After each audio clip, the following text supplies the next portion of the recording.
Practice. We're talking about practice. Hi, my name is Jack Wallen, and I'm here to talk to you about something that was inspired by a famous cellist. But you're thinking, but you just quoted an NBA player. How do those go together? Good catch. The NBA player for which I was quoting was Allen Iverson, and he was doing an interview once, and the interviewer talked about practice. Something had happened in a practice, and he essentially was saying, it's not important. It's just practice. It's not important. He wasn't saying, I don't need to practice, because Allen Iverson was playing basketball at the highest possible level, the NBA. So he knew he had to practice. There was no way around that. Practice is an absolute must. To keep up with all the other NBA players that know how important practice is, if you're not practicing, yeah, you're going to fall behind. Trust me. What does that have to do with this? What does the NBA, Allen Iverson, practice? What does it have to do with what I want to talk about? Let me explain. Give me a moment. I promise it'll all come together. So, a couple days ago, I read something that was written by Yo-Yo Ma. Yo-Yo Ma, if you don't know, you probably had your head in the sand all your life. Or maybe not. You may not be into classical music, and that's great. Yo-Yo Ma wrote something about the Bach unaccompanied cello suites, which just blew me away. If you don't know the Bach unaccompanied cello suites, it is probably the most famous solo cello piece ever written. You've heard it in commercials, you've heard it in television, in movies. It's everywhere. And even though it's been co-opted by all of these things, it's still one of the greatest solo cello pieces ever written. And Yo-Yo Ma has probably recorded the greatest renditions of that piece of music ever. He's recorded it multiple times. Now, I say he's the greatest living cellist because I don't believe he's the greatest cellist ever. I think that goes to Jacqueline Dupree, whose life and career was cut short by a disease. It was tragic. If you listen to her play the Elgar Cello Concerto, just the opening statement of that piece will blow you away. So listen to it. It's on Spotify or wherever you get your music. So back to Yo-Yo Ma, if I may. So I read this piece written by Yo-Yo Ma that was talking about the first movement of the Bach unaccompanied cello suite. You know it. It's da da da da da da da da da da da da da da.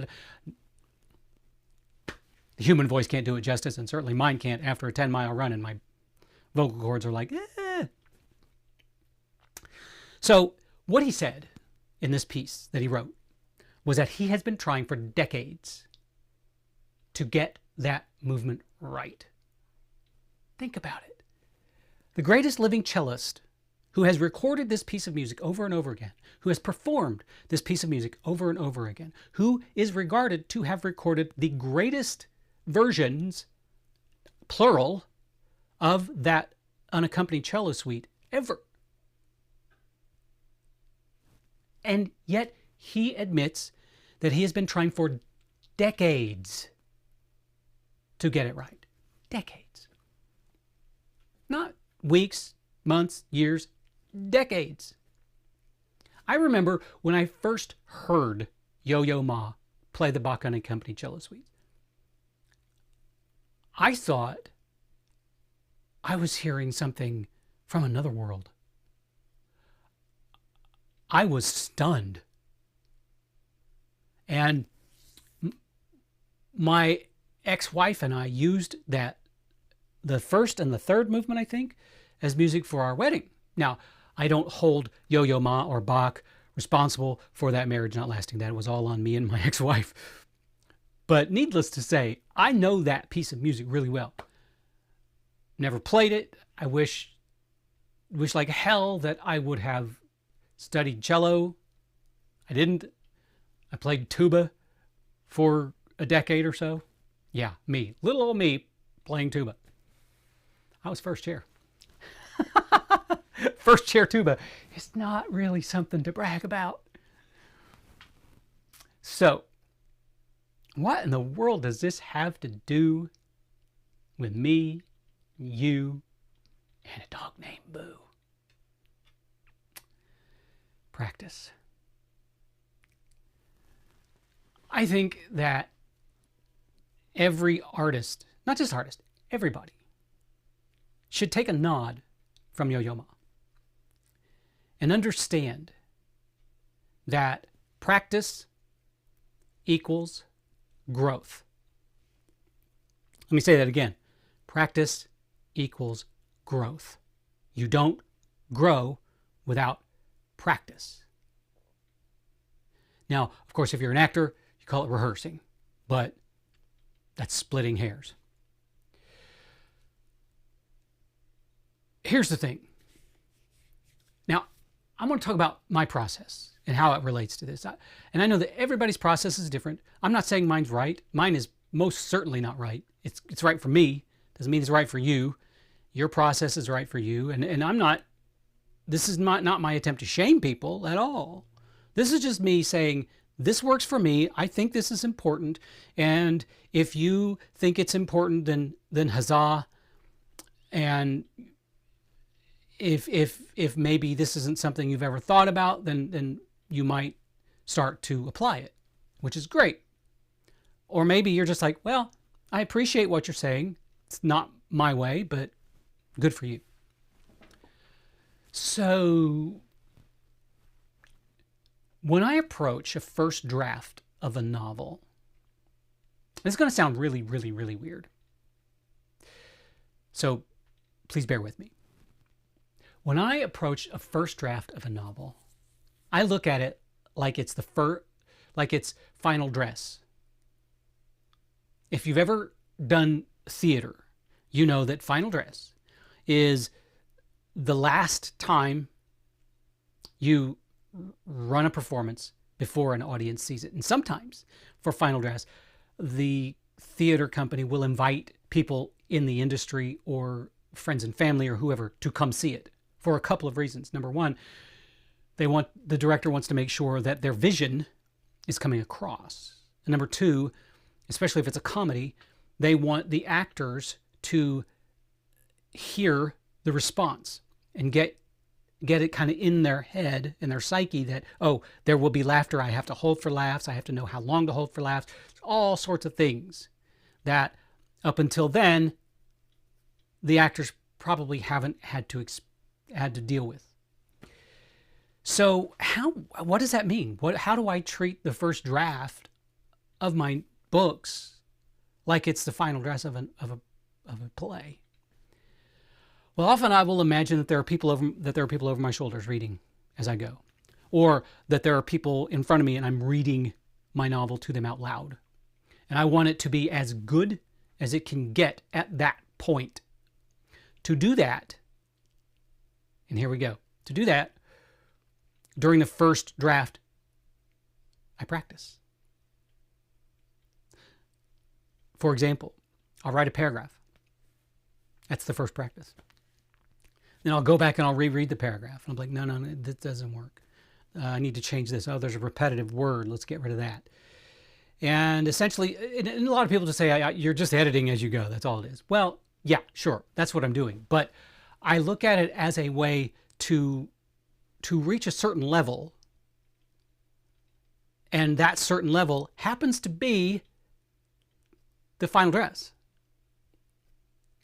And because of that, because I do it that way, I know when this book goes into edits, really the only thing that needs attention is grammar and spelling and the usual. The story at that point is solidified. It's good. Why? Because it passed the final dress test. The final dress being me handing that book over to the beta readers. The beta readers get to tell me if my vision is clear. I don't want to send that first draft to beta readers if it has problems. It's going to have grammatical problems. That's inevitable. There are going to be mistakes in it. But everything else, other than that, is performance ready. Because I've practiced over and over and over and over and over again. There are times I'll write a sentence and that sentence gets rewritten 10, 15 times. Because it's like, nope, nope, nope, that didn't work. Nope, nope, missed that layup. Nope, nope, nope. I got rejected on that dunk.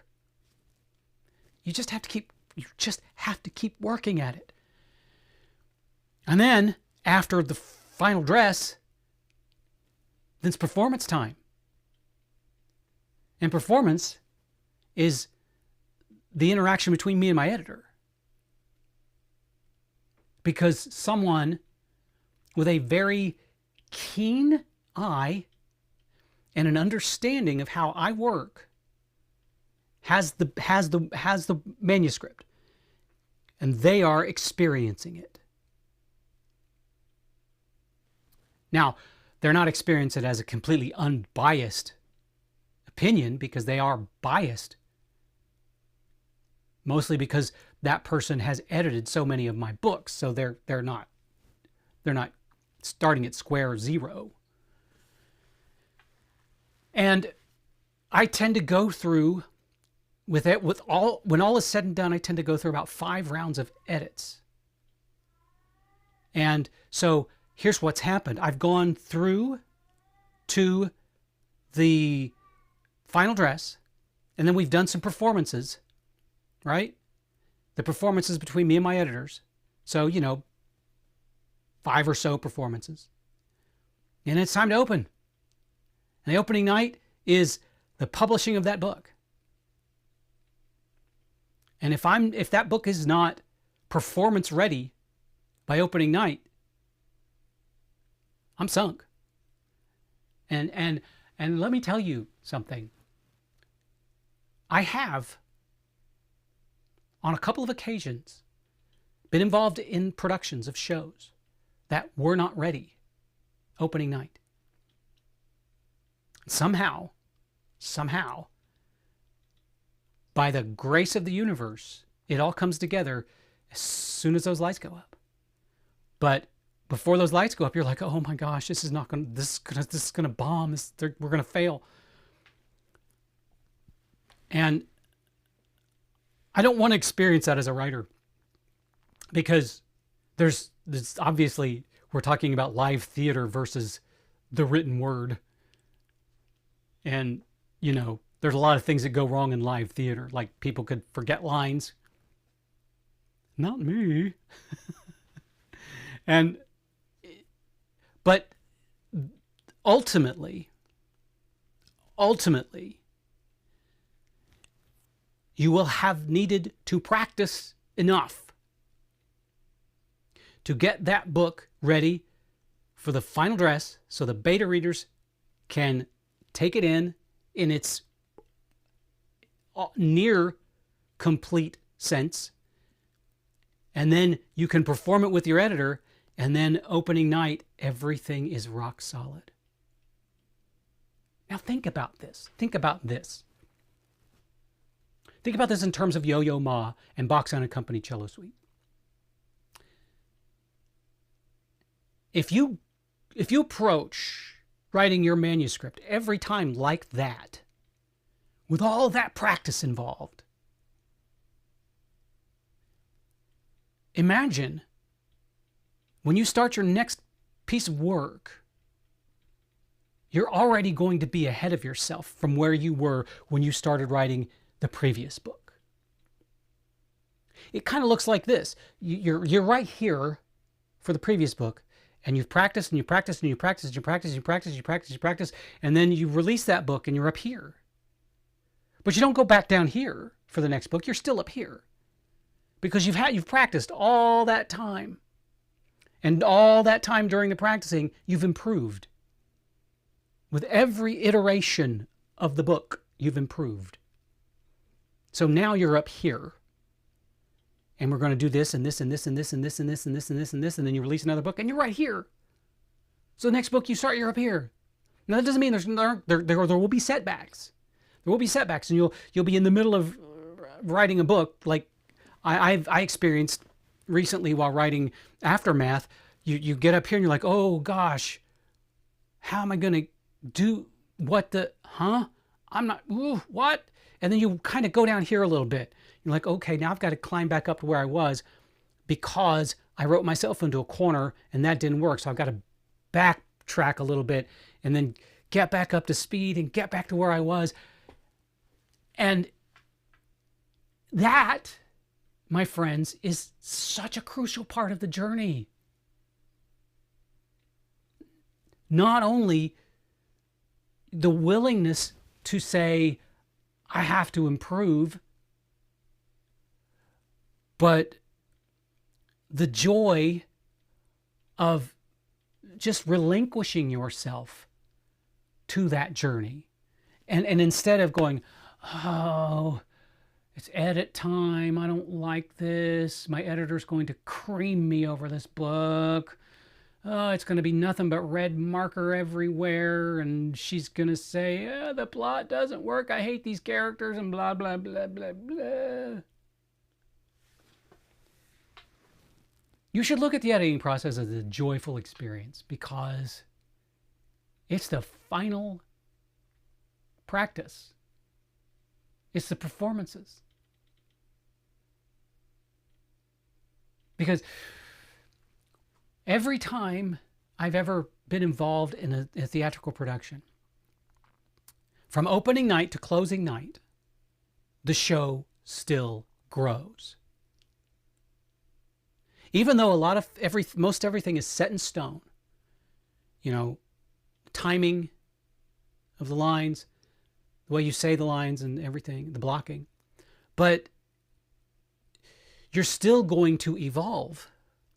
Because think about this, and I still apply this to myself as a writer as well.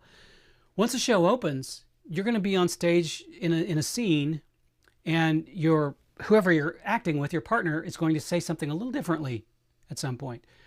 And if you react the same way you had been reacting to when that person was saying it the old way, it's going to come off as untrue or artificial. So your scene partner is going to go, oh, I'm going to elevate it up here. You've got to go, oh, I better catch up to you. I've got to elevate it up with you. So the two of you grow together. That's just like me and my editor. When the first book we ever did together, which was, I think, the second book in the Reaper series, because I had a different editor for the first book, we were down here because we didn't know each other. We didn't know how each other worked. We didn't know and I was warned. I was warned that this editor would eat writers alive because she's just so demanding. And I was like, that's who I want. That's the editor that I want. And so we were down here, and it was like, oh, we had to figure out we got to navigate this relationship. And at this point, we're up here now because we've navigated it. We've practiced and practiced and practiced. And now we're up here. So we've both elevated our craft with regards to each other. I'll be writing along, blah, blah, blah, blah, blah. And I'll go, editor's going to hate that. Delete, delete, delete, delete, delete. And it doesn't mean I'm writing for my editor, but my editor has helped to train me on things that work and things that don't work, and pet peeves of hers that I have, which are many. And I have learned, and some of the pet peeves I had at the beginning, I no longer have, or some of the her pet peeves of mine that I used to have, I no longer have. I still have pet peeves, trust me. None of her. She's awesome. But I know I've said many of these things before, but it's just one of those things that bears repeating over and over and over again, because I see it in so many different, not just art, I see it in so many things where I just want to walk up to the person and say, why are you phoning this in? Why are you phoning the first draft in? Why are you phoning the editing process in? Because all of that reflects on the final product. When I'm in rehearsal for a show, I never, ever, ever phone in a rehearsal. I look at rehearsals as a performance. It's a performance where I get to explore. I look at the same thing as a first draft. The first draft is a performance wherein I get to explore this particular time frame for this particular series. Or if it's a new book, I get to explore this new world. But I have to take it seriously. And I know sometimes it's like, just don't take this so seriously. It's just, you're just writing words. I'm like, no, I'm not just writing words. I'm sharing my soul with people. And I know that sounds just like, but I'm sharing my soul with you. When I write a book, I'm putting me into it. It's almost as if I just take out blood from my veins and I just squirt it onto the page. It's like, blah, blah, blah, blah. That's the universal sound for typing. Blah, blah, blah, blah. And that's the universal sound for putting blood onto a page, which is anyway. All right. I'm blathering on and I need to end because you're probably going, well, you just stop. You've made your point. Well, like I said, this is a point that needs to be made over and over and over and over and over. Hammer. Head. Anyway, thank you so very much for giving me a little bit of your time, or a lot of your time. I don't know how long this is. I can't even see. It's 22 minutes right now. Woo! I can just talk. And it really annoys people. Anyway. Thank you so very much. It's a crazy world out there right now. Be kind to yourself and be kind to others. We all need it right now. And I hope that you and everyone you know and love have a wonderful, wonderful day.